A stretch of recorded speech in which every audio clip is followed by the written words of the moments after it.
I opened up that grave bin and it's full of towels and it stinks like a dead body. Are you kidding me? Swear to God.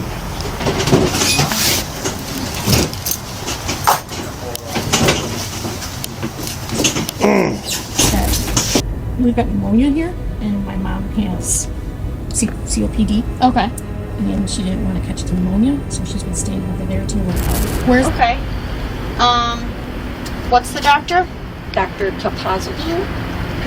We have a financial money issue between my mother and my oldest son, John. Okay. And he borrows a lot of money from her and doesn't repay it. He's got a truck in the backyard. This bedroom, since Grandma B spent the night over at Nikki Carroll so that she can have her stuff on. All my mom's stuff And all her clothes are in there? All my mom's stuff is right there. Family situation. There's no reason my grandma would not want to talk to me. Okay. My grandma would call me even when she was bad at the moon at me. She would call me just to tell me she was bad at me. Like if she's not at the doctor's office, then it all makes sense. In a quiet neighborhood in Roseville, Michigan, an unassuming house stood adorned with holiday decorations. Among the cheerful displays, a smiling snowman stood on the lawn, a haunting juxtaposition to the dark secret hidden within. For over a month, a deadly truth was concealed behind closed doors, buried beneath layers of lies, and stuffed into a plastic storage tote in the garage. It all began in November 2019. Neighbors went about their daily routines, exchanging pleasantries as the chill of autumn gave way to winter. Inside the house on Congress Street, however, an unimaginable crime had taken place. Carol Ray, a 50-year-old woman, was living with her 69-year-old mother. The two had shared the home for years, but what unfolded that November would shock not only the neighborhood, but the entire city of Roseville. The truth first came to light months later, on January 14th, 2020, when police were dispatched to the home for a welfare check. police department? You got one coming to the door. Oh yeah. Hi. Hi, how's it going? Everything Good? Are you Patricia? No. Oh, you are? Is Patricia here? No, she's not here right now. She's with her sister, Who's her sister? Carol. Carol? Where does she stay? She has her own house on Crystal, their mother's house. Okay. We've got pneumonia here, and my mom has COPD. Okay. And she didn't want to catch the pneumonia, so she's been staying over there till we're out. Where's that at? I don't know exactly. It's in Warren. Oh, it's in Warren, though? Okay. So she's not here at all? Does she not drive? She just leaves her car here? Yeah, she doesn't drive very much because she has disease spots. Okay. That's why I've been living with her for the past year, taking care of her. I'm just asking because someone was worried they didn't know where she was My at. son, John. Carol's son and other family members, growing increasingly concerned about the grandmother's lack of communication, had called authorities. When officers arrived at 10 a.m., they were greeted by Carol, whose demeanor immediately raised suspicions. She was evasive, her answers vague and inconsistent. The officers asked about her mother, but Carol had excuses ready. She claimed her mother wasn't feeling well and preferred to be left alone. Something about her tone, her body language didn't sit right. The officers left that day, uneasy but with no evidence to act upon, but the calls from worried family members continued. And didn't come by to help snowplow or do anything like that. And he's been trying to call her for 24 hours now. And I gave her the message yesterday. You don't have any concern about her, do you? She's fine. She's with your sister, right? A few days later, the police returned to the Congress Street home. This time, their questions were more pointed. Carol, however, remained elusive. She assured them everything was fine, even going so far as to show them text messages allegedly from her mother. The messages were short and curt, uncharacteristic of a woman who typically loved chatting with her family. But what the officers didn't know then was that Carol had been using her mother's phone to send those texts. Posing as the deceased woman, she had crafted a facade of normalcy, one text at a time. To the outside world, her mother was still alive, albeit strangely silent. Despite Carol's attempts to maintain the illusion, the officers' unease grew. Something felt wrong, though they couldn't quite put their finger on it. Lights on. Grandma's Patricia. Mom is Carol.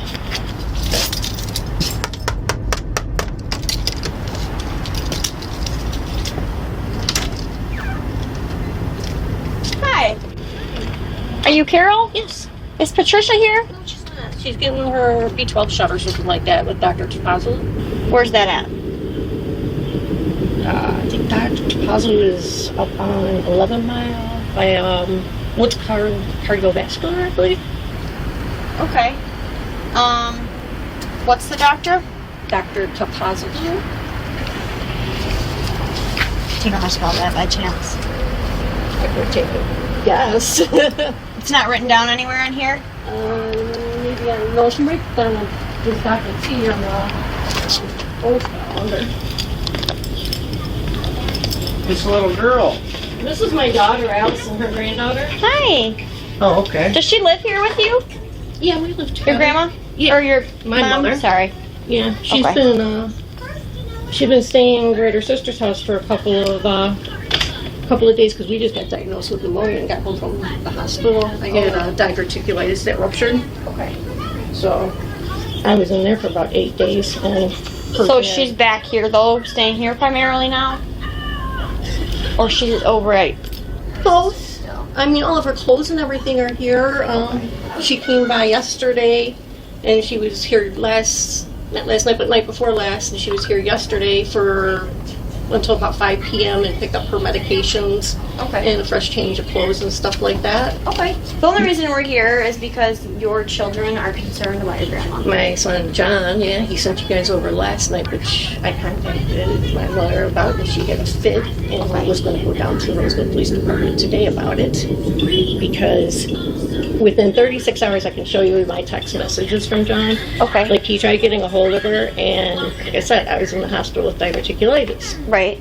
And had the kids over like the week after Christmas, and my mom had to go with my Aunt Carol to the hospital. Well, there's a little bit of a financial money issue between my mother and my oldest son John. Okay. And he borrows a lot of money from her and doesn't repay it.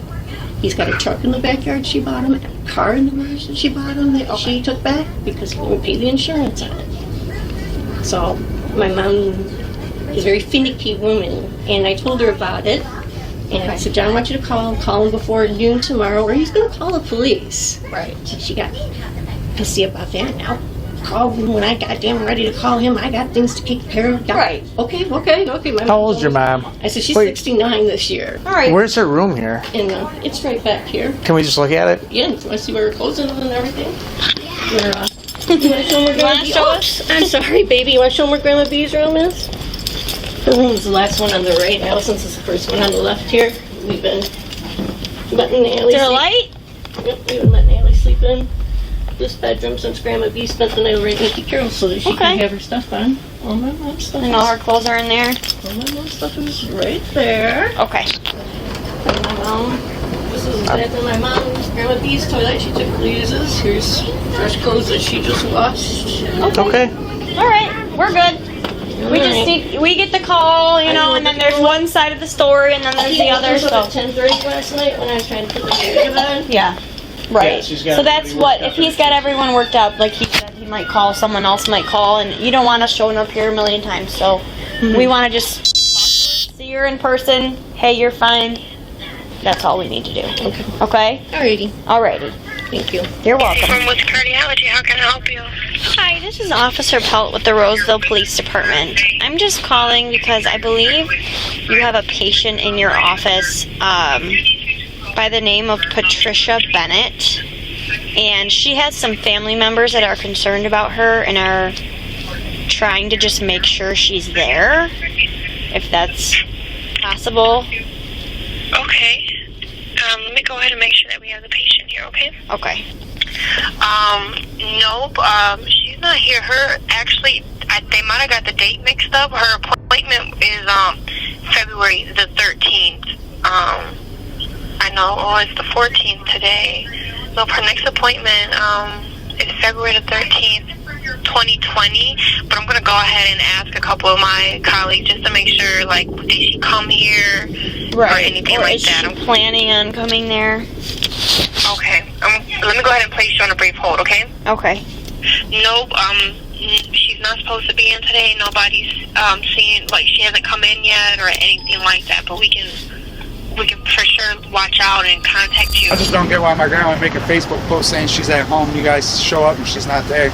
And that was Yeah, literally that's not 2 minutes suspicious. ago. As soon as you pulled away, she texted my dad that. There may be other circumstances that we're not aware of, or the family's not aware of. I'm hoping I just have a pissed off. So what your expectation is that this woman here is your mother, Yeah. is hiding your grandmother from you. Yeah, For what reason? for a month. She's trying to take the money from her that you think is entitled to you? No. Okay, I don't know. No. You know? Your grandmother, what? Our grandma raised us. She's Raised you, our okay. mother. Okay, So, generally, yes, I'm really concerned. Our mom's about been in and out of our where life. she's at. right, okay, You know, our mom was never in our life. gotcha. And I just don't want my grandma to be Hurt passed or- away and she's collecting, or hopefully she's just hiding her because she's sick. And my grandma doesn't want us to know. I'd rather have a pissed off grandma than a missing one, or a dead one. Well, if she's dead, then, I mean, if she's got a body hiding somewhere or has done away with her, I mean, and then trying to collect Social Security or whatever she receives, I mean, it takes some effort. Yeah, I mean, one once a day- person expires or dies, then they are turned over to But I looked county up all court. the obituaries and everything. They're turned over to the county coroner. At that time, they're identified, and then that person is, the notification all goes the out. obituaries and Okay. everything out. Mm-hmm. My grandma just texted me again. Okay. Sending the So, cops to my house again. My grandma's not at the house. well, she may be able to communicate to your mother, though. She may be able to communicate to your mother, because we did speak to your mother at the house. And she's saying, don't send us to that house any longer. Yeah. Well, we'll So see. that may be her wishes. Your see. grandmother's wishes. Yeah. Your grandmother's wishes may be they don't want us knocking on the door. We'll see if she's at the Well, doctor's our appointment. grandma would have called us either way. Maybe she doesn't want to talk to you. like that. Maybe she doesn't want to talk to you. That's your question to you Yeah. that you have to answer. I don't know your grandmother. I don't know your family Hey, situation. There's no reason my grandma would not want to talk to me. Okay. My grandma would call me even when she was bad at the moon at me. She would call me just to tell me she was bad at me. Like if she's not at the doctor's office. By the third welfare check, the situation had become too suspicious to ignore.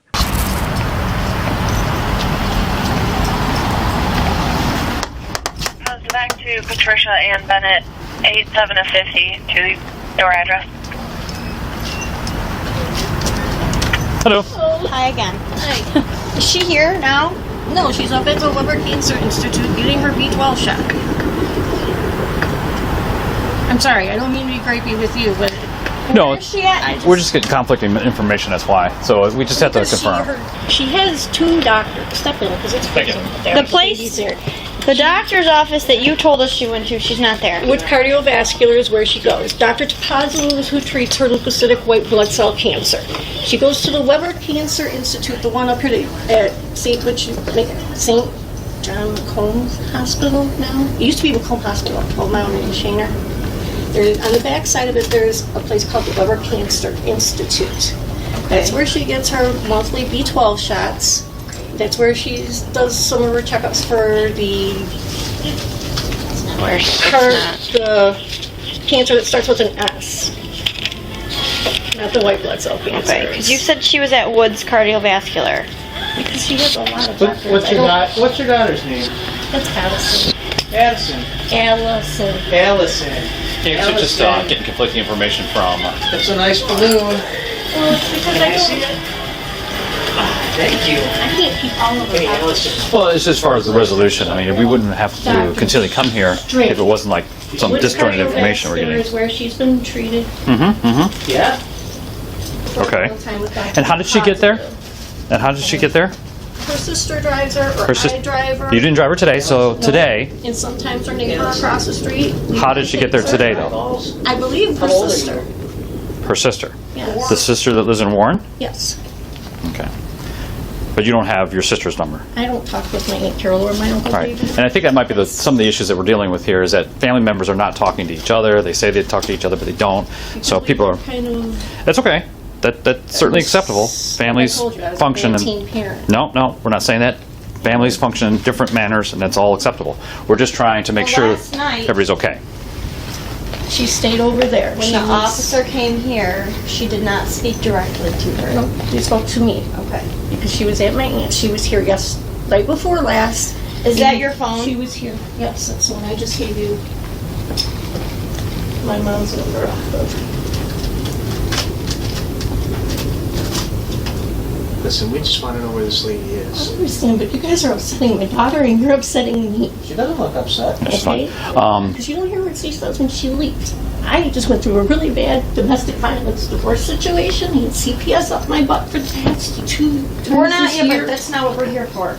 We're here to find out if your mom's okay. We got a bunch of people who are concerned about her, and no one seems to know where she my is. son's father, my son, and his brother, which he's got his brother on high alert now, which his brother's wife was just here yesterday morning while my mom was laying on the couch to pick up $200 to do her tabs for the car, for my son's car. Right.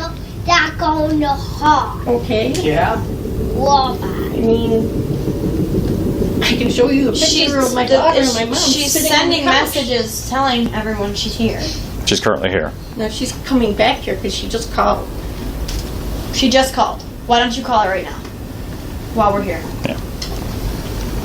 And she's on her way, then shortly we'll be able to resolve this. If she's on her way here, we'll wait. Can I turn this back on for her? Yeah. You can see That's that fine. I'm actually calling. You want to put it on speakerphone? Will she answer you? I don't know. She went up there to get her B12 shot. I know she's supposed to be calling John because John's the one that started this like 3-4 nights ago, threatening to call if she didn't talk to him. Yeah, if she didn't talk to him by noon the next day. I had her call before she went to Sam's Club. Was it possible then that she... 11:45, I got 11:50. that. Is it possible then that she could just speak to John directly? Directly. Yeah. Well, then why hasn't she?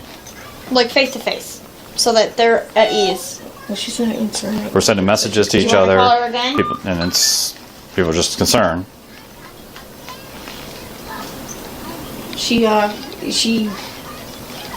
I'm sorry. Yeah. She was talking, you were talking, the phone was ringing. What did you say? Why can't your mother directly speak to John? Not through a message, not through text. She can. FaceTime. I don't have nothing to do with her and John, though. Well, that's why we're here. I'm getting stuck in the middle of it. Yes, we and gotta- so are we. So are we, and we have to figure. We have trying to to get see some- her.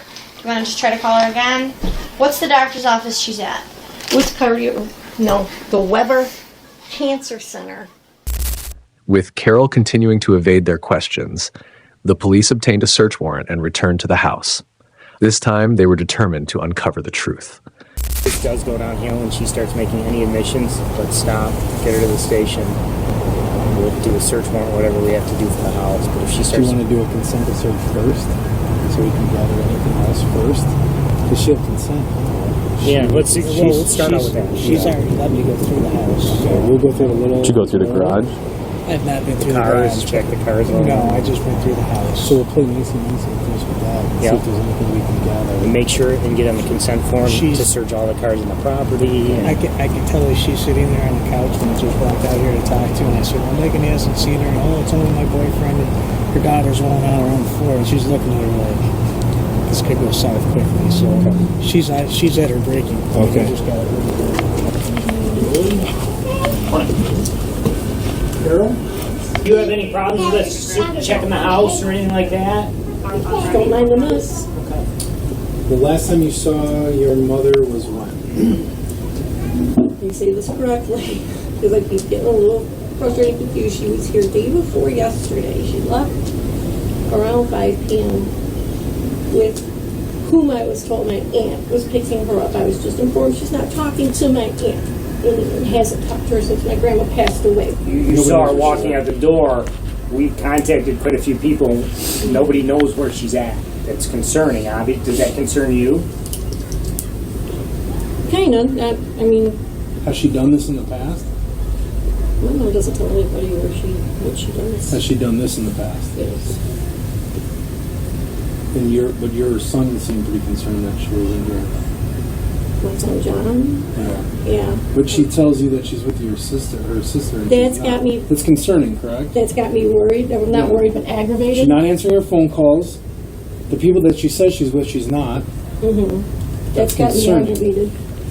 Because I won't feel right if I leave this house without looking for anything that can point us in the right direction. Mhm. I want to do my job properly and make sure that, and I guarantee when she walks back in this door and she finds out that I searched for her through her stuff to help try to find her, she's probably going to be okay with it because that's what most people would be okay with, correct? If my mom was lost by all means, when I say yes, I'm not trying to coerce you in any way. I'm just letting you know this is kind of what's going on here, you know? I just don't know what I have to do with her in the rest. I'll open up her bedroom door so you can see her stuff or whatever. I'll unlock the car for you so you can look at it and whatever, or whatever you want to do. I don't want to sign anything and get in trouble. When your mom left, did she take like a toothbrush, a bag of clothes, like she was spending the night anywhere? She had a personal and her coat and boots. Puzzles So right she does there have, she's doing. obviously, medical issues. Oh yeah, she's had medical issues for a while. She takes What I'm saying is that that's also, when we're looking at somebody being missing, it's concerning because anything can happen. She's had COPD, she's had a stroke already.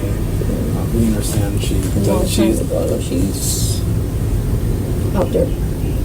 You don't seem very concerned. I'm more concerned for your mom than you are. I am concerned. I've talked to her and seen her in the past 24, 48 hours. But now I'm frazzled because she's lied to me about talking to my Aunt Carol again. I don't know why she would do that.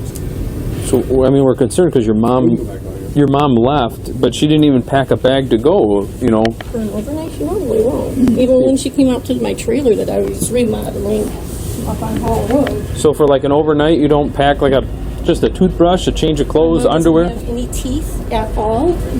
Obviously, something's going on here. We're fairly certain something's going on. We need to start fresh, and we need to tell you. We need you to tell us exactly what happened. Your story's not adding up. Your story doesn't add up. Through it very quickly. You're extremely nervous. Well, yeah, I had the police here last night and today. Again. Carol, let's start fresh and tell us what you know. Obviously, something probably happened to your mother, right? Let's not dig ourselves into any more holes. Let's try to start fresh here. Because obviously something's going on here. We're all aware of that. You know something that you're not telling us. That's apparent to us. We're trained investigators. We know when something's not right and something isn't right. You have many people outside of you that are concerned about your mother's whereabouts. Where is she at, Carol? I don't know, because she honestly said is what she told me when she left here. Okay? That's all I know. So when she left here, she didn't take anything more than her purse with her. So Carol, there is something clearly going on here. And it's clear that you're not telling us the truth. Carol, you understand that we're extremely concerned here. We know something's going on. We don't know exactly what's going on, but we know something's very wrong here. And you are, everything you are doing, everything you are saying is telling us that you know something and you're not telling. I've been an investigator for 12 years. I've been a police officer for 20 plus. I'm telling you, Carol, you know something. You need to think about what happened. We can't change that. We can only change what happens from here on out. All right, listen to me. Few things. You're lying a lot, okay? I'm now at a point where I don't believe anything you're saying, okay? Well, I've now confirmed another part of your story that's wrong. So you need to come clean now. Let me know where your mother's at. If she's in this house or in your garage, that she passed away from natural causes or whatever it is, and you didn't want to do anything because maybe you needed some extra money for Social Security or whatever it is, we can get through it. But right now, what you're doing is you're hiding somebody who's possibly dead, okay? Absolutely not. Carol's boyfriend, a 34-year-old man who lived with her, returned home during the officer's questioning. His arrival added a new layer of tension as his presence shifted the dynamic. While Carol grew increasingly evasive, he appeared more cooperative, even attempting to diffuse the situation by engaging with the officers directly.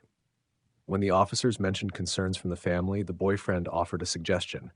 Okay, I'm going to step back here. Some of these detectives want to talk with you. Detectives? Yeah. What's going on? Oh, they'll talk with you. Hi, Ricky. Yeah, Detective Garrett. How are you? When was the last time you saw Patricia? Like, physically saw her in person? Physically saw her, it's probably been about a month. Would you mind coming to the station with us? So we can just sit there and talk? It's just about... Well, we want to find Patricia, but we're getting... She's not at her sister's house? No. How long cheated on me? She's lied on me? Who lied on who? Who's lied on you? Like Carol. Carol. She's cheated on me, yeah. Because she's the one that told me that she was at her sister's house. When they made their way to the detached garage, the weight of their unease grew. Among the usual storage items, old boxes, tools, and holiday decorations, stood a large plastic storage tote.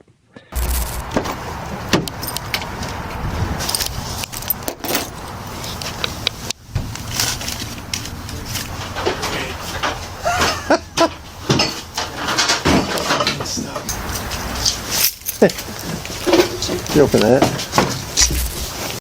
The officers lifted the lid, and the truth finally came to light. Inside the tote lay the body of Carol's mother, her life tragically ended by a gunshot to the back of the head.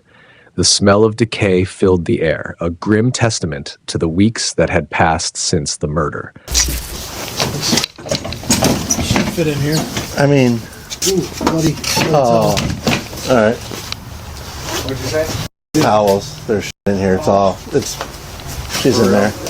She's in the house? Oh, she's in there. Open it up. Let's see. Well, hold on. I don't know. Hold on. Well, hold on. I don't know. I'm not just... What? Nah. I don't know. He's looking. Nah, nothing. I think I opened up that gray bin and it's full of towels and it stinks like a dead body. Are you kidding me? Swear to God.